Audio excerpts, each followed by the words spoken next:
Let's be honest. You often feel like you aren't in control of your own life, your goals, your anxieties, even the way you spend your Saturday mornings. It often feels like you are following a script you didn't write. And the truth is, you are. We live in a world governed by Maya.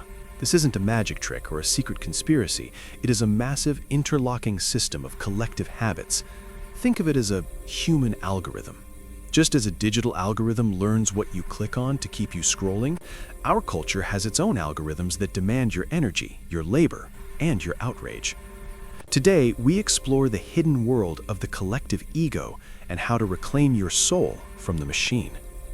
How does a system of thought gain the power to rule your life? In ancient philosophy, it begins with a vritti, a single wave of thought.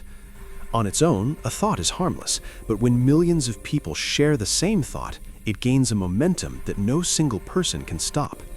This is what the ancients called an egregore. But don't think of it as a ghost. Think of it as a collective ego. When we all agree that status matters, or that growth at any cost is the goal, those ideas stop being just thoughts. They become a system. This system acts like a living entity because it has one primary goal: self-preservation. It needs your participation to exist. The corporate system doesn't care about your health, it cares about its own survival. The social media system doesn't care about your peace, it cares about your engagement. You aren't being hunted by enemies, you are being swallowed by a system of thought that you were born into. To understand how the human algorithm controls you, you have to look at your prana, or vital energy. In the science of the mind, your attention is your most valuable currency.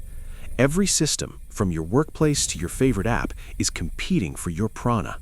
These systems have no energy of their own. They are powered entirely by us.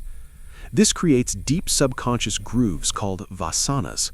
Think of them like ruts in a muddy road. After years of feeding a specific system, whether it's the need for constant validation or the habit of comparison, your mind falls into those ruts automatically. You feel drained not because you're working hard, but because your life force is being siphoned off to power a collective ego that doesn't serve you. You have become a battery for an algorithm you didn't choose. This is the core of Maya, the world of measurement. We are taught from birth to define ourselves by numbers, bank balances, job titles, follower counts, and grades. This is the matrix of meaning. When you identify with these numbers, you are trying to fit the infinite Atman, your true, limitless nature, into a tiny, measurable box. This state is called mithya, a relative reality. It's not that the world isn't real, but that the importance we give to these social boxes is an illusion. We become so obsessed with the role we are playing in the system that we forget the actor behind the scenes. We forget that we existed long before the system told us who to be. So how do you unplug? You don't have to destroy the system, you just have to stop being its fuel. This requires Viveka, or the power of discernment. Viveka is the ability to see the algorithm for what it is. It is the gap between the drig, the seer, and the drishya, the seen.